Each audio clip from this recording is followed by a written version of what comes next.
16টা mobile তারা 42,000 টাকা দিয়ে কিনেছে। গতকাল আমাদের নিয়মিত তল্লাশি চৌকির অংশ হিসেবে আমাদের মিরসরাই পৌরসভার উপজেলা প্রাণী সম্পদ দপ্তর ও ভেটেরিনারি হাসপাতালের সামনে আমাদের মিরসরাই থানার একটি চৌকস দল চেকপোস্ট পরিচালনা করে।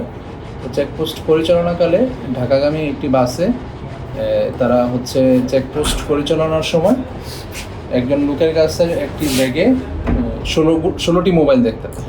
তো 16টি মোবাইল দেখে স্বাভাবিকভাবে তাকে সন্দেহজনক মনে হয়, তাকে জিজ্ঞাসাবাদ করে এবং জিজ্ঞাসাবাদের এক পর্যায়ে সে কোনো সদুত্তর না দিতে পারলে তাকে আমরা থানায় হেফাজতে নিয়ে আসি।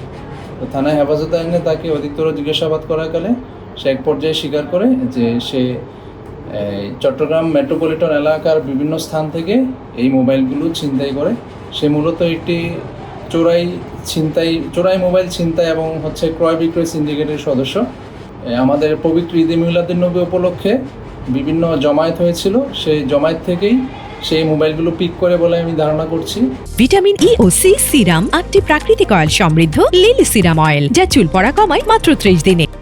এবং সে সরাসরি স্বীকার না করলেও তাকে জিজ্ঞাসাবাদ করাতে সে বলছে যে সেই মোবাইলগুলো নিয়ে সে বিক্রির উদ্দেশ্যে যাচ্ছিল। চোরাই মোবাইল সিন্ডিকেটে যারা সদস্য, অবৈধভাবে চোরাই মোবাইল সংঘবদ্ধ চক্র ক্রয় বিক্রয় করে, তাদেরকে ধরার জন্য আমরা অনেকদিন ধরেই চেকপোস্ট অভিযান পরিচালনা করে আসছি। তারই ধারাবাহিকতায় গতকাল চেকপোস্ট করাকালীন ওই লোককে আমরা ধরার পরে তাকে তার ব্যাগ সার্চ করে দেখা যায় যে তার ব্যাগে 16টা বিভিন্ন ধরনের মডেলের মোবাইল, এবং তখন আমরা যখন তাকে সার্চ করি তখন দেখা যাচ্ছিল মোবাইলগুলো বেজে উঠতেছিল, কিন্তু সেই সম্পর্কে সে কোনো সদুত্তর দিতে পারে না। তো তাকে আমরা নিয়ে আসলাম, নিয়ে এসে জিজ্ঞাসাবাদ করে জানা গেল যে এই মোবাইলগুলো আসলে একটা সংঘবদ্ধ চোরাই মোবাইল ক্রয় বিক্রয়ের বড় একটা সিন্ডিকেট।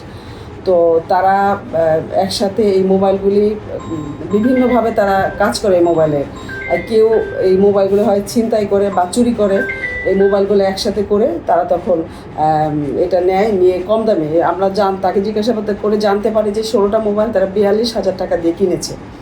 তো 42,000 টাকা দিয়ে 16টা মোবাইল কিনে, কিন্তু যেটা আমাদের মোবাইলগুলো দেখে আমরা ধারণা করতে পারছি প্রত্যেকটা মোবাইল 20,000 টাকার উপরে বা এর কম বেশি হবে। তো 16টা মোবাইলের আনুমানিক মূল্য আমরা যেটা নির্ধারণ করলাম সেটা 4,50,000 টাকার মতো হবে। তো এই মোবাইলগুলি তারা এত দামি মোবাইল তারা 42,000 টাকা দামে কিনেছে, মানে স্বল্প মূল্যে ক্রয় করে তারা অধিক মূল্যে বিক্রয়ের উদ্দেশ্যেই আসলে মূলত মোবাইলগুলি তারা চুরি করেছে। তো এইগুলি তারা সিলেট থেকে এসেছে, যে আসামিকে আমরা আটক করেছি সে মূলত সিলেট থেকে এসেছে। এই চক্রের অনেক সদস্যই সিলেটে এবং চট্টগ্রামে আছে।